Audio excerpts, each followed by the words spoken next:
YouTube channel, Dailyn Vlog. Kung bago kayo dito, nag-share ako ng mga simple editing, YouTube tips, and Facebook tips. So, I hope makatulong doon sa mga nagsisimula rin po sa kanilang mga YouTube account. Okay, so, huwag niyo po kalimutan like and subscribe na rin po. And isama niyo na rin po yung notification para lagi kayong updated kapag may bago pa akong mga ina-upload na mga simpleng may na-upload pa ako mga simpleng YouTube video. Okay, so before we start, kumustahin ko po muna ang bawat isa sa atin. Sana po, doon sa mga nasa lanta po ng bagyong Christine, nasa okay na po silang mga kalagayan po ngayon. And mag-iingat po tayo, hindi natin maiiwasan yung mga ganyang kalamidad. So, I hope okay po and ligtas po ang bawat isa. Okay, so for today's video nga po, i-share ko nga po sa inyo kung paano po mag-edit. Marami na po na-share sa inyo. Mayroong Ponto, Blend Collage, Lumi Up, sa paggawa ng inyong mga YouTube thumbnail. So, i-share ko po sa inyo, wag na tayong lumayo. Napaka-friendly, user-friendly po. Ang tinutukoy ko po ay KineMaster. So, paano pag gumawa ng ating mga YouTube thumbnail gamit ang KineMaster? So, may screen recording po ako sa inyo na i-share. Napakadali lang po sundan and please watch this. Okay, classmate, kapag nandito tayo sa ating mga KineMaster, press nyo po yung plus sign, then 16:9 para sa ating mga regular upload. And then, kapag nasa loob na tayo ng KineMaster, pili po tayo ng ating mga background na sinave na po. And, yan. Then, sa media po, i-press nyo po again. Dito naman sa loob. Pili tayo ng mga photo po natin na gagamitin sa ating thumbnail. Dapat naka-remove na yung background. And, meron na ako nagawa dito. So, itong ay, mali. Palitan natin na isa pa. Okay. So, yung medyo sa tingin nyo, okay naman. And, kung mapapansin nyo po yung mga thumbnail ko ay mas yung mukha ko lang. So, kanya-kanya tayong style ng paggawa ng thumbnail. Since ako yung mga simple editing tutorial ko lang naman po. So, ganyan lang po yung ating And then, i-duplicate po natin siya. Kung gusto niyo po na magkaroon ng mga highlights, kahit pa paano po ma-highlights yung ating picture, yung sa una natin na ginawa, high nyo lang po, adjust nyo lang po yung color. Dapat puti siya, ganyan. And then, para pumapunta siya sa, yan. So, yung ating puti po na background, ilalagay natin siya sa likod. So, yung tatlong dot, press nyo po yan, then, send back. Yan. So, kapag nasa yan, ganyan lang po, adjust nyo lang po yan mga classmate, ganyan, para kahit pa paano, ganyan, ma-highlight yung ating mga picture. So, kapag okay na po yan dyan, magagawa naman tayo ng text. So, dito po yun sa layer, press text, then lagay tayo ng thumbnail. Alright. So, okay natin yan. Pwede nyo palitan ng inyong font, kahit ano po dyan. I-download nyo lang po yan doon sa my store ng KineMaster. And then, kapag okay na po yan, i-duplicate po natin yan para po naka-pares lang po yung ating yan. So, duplicate natin yan and lagyan, yan. Gawa din natin, gawa ng thumbnail. Yan. So, ganyan lang po yan. So, madali lang po yan, i-duplicate, yan. Yun, ipipress nyo lang po yung tatlong dot, then duplicate nyo kung yung pangalawa na po, yung gawa ng thumbnail, dinuplicate na natin. Then, punta tayo dun sa inyong, yan. Isulat na po natin again KineMaster and then okay natin, ibaba.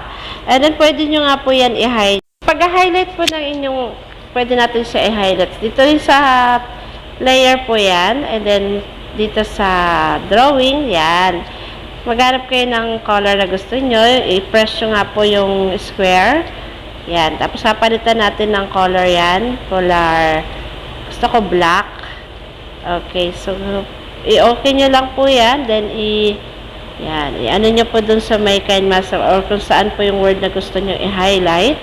Sa akin nga po yung KineMaster lang po dyan. So, sulat po natin yan, ganyan. So, parang square or rectangle na pahaba. Then, para papunta siya sa likod again, yung tatlong dot dito sa kanan. Okay, so, i-send back natin siya. Okay, so nasa sa inyo po yan, pero sa akin, yan lang po yung gusto kong i-highlight. Okay? So, yan. Highlight yung KineMaster natin. Pwede nyong gawin yan sa iba. Pwede rin po nyong lagyan ng shadow or ano yung iba pa po ninyong, ayan. So, explore nyo lang po yung inyo pong mga KineMaster app. And madali lang po siyang gamitin. Yan. So, yan. So, nilalagyan ko rin siya ng pangalan natin na Dailin Vlog. So, ayan po. And lalagyan din natin siya ng naka-ready ko na like and subscribe. Yan. Mga sinisave ko po talaga yan. So, para pag ano ako ng thumbnail natin, nakalagay na yan. YouTube. Yun. Like and share, subscribe. So, ganyan lang po kasimple yung aking thumbnail and I hope nasundan po mga classmates. Pwede nyo siyang lagyan ng shadow, glow, outline. Excuse me. So, sa akin yung KineMaster lang po. Okay? So, I hope nasundan yung mga classmates and explore nyo lang po yung ating yan. Pag-eksperimentohan yan, ilagay nyo yan, slide nyo yan. So, wala naman pong mawawala dyan. And, i-download nyo po yung mga ginagamit ko. Dinownload ko yan doon sa store. Itong parang kubo. Okay? So, pwede nyo nga rin po siyang lagyan ng mga yan, overlay. Ako, mahilig ako dito sa mga parang yan, infinite brightness. So, optional po yan. Nasa sa inyo po yan. So, ganyan yung mga itsura ng mga ano. Pero, yan, di ba? Mahilig ako sa ganyan. Yung parang yan, mga ilaw-ilaw. Tapos, pag okay na po yan, so, hindi na natin lalagyan ng ganong brightness. Pinakita ko lang po sa inyo, just in case na gusto nyo rin po siyang lagyan. Yan po magiging itsura. Okay, so, sa atin, hindi natin lalagyan. Parang sobra na po. Okay, so ayan po yung mga finishing product natin sa paggawa natin ng KineMaster, ng thumbnail.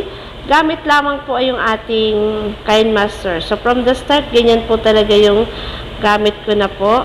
So, yan.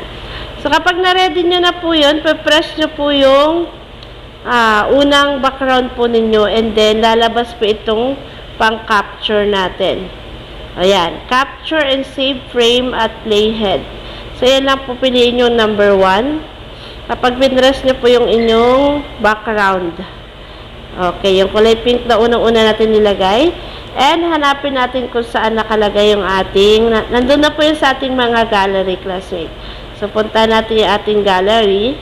Nandun na po yung ating bagong thumbnail. Ayun. See? Ayan na po yung ating thumbnail. And I hope nasundan ninyo po mga classmates. Stay updated po. And gawa na rin po kayo ng inyong mga thumbnail gawa ng KineMaster. So, napakadali lang po kung gusto niya rin po ng mahalaga po yung thumbnail natin. Ayan po yung una-unang makikita sa ating mga videos. Alright, so tapos na po yung ating tutorial for today. And gawa na rin po kayo ng inyong mga YouTube thumbnail and mahalaga po yan para sa ating mga video. And stay updated po. Mag-iingat po bawat isa sa atin. God bless po sa atin and see you on my next YouTube video upload. Comment and pa-shoutout po. Any clarification, suggestions, comment lang po kayo sa aking mga video po na in-upload. So maraming salamat po ulit sa panonood and see you on my next YouTube video. Bye-bye! I don't think so. No, no, no, no. I don't think so. No, no, no, no. It's never, ever, ever, ever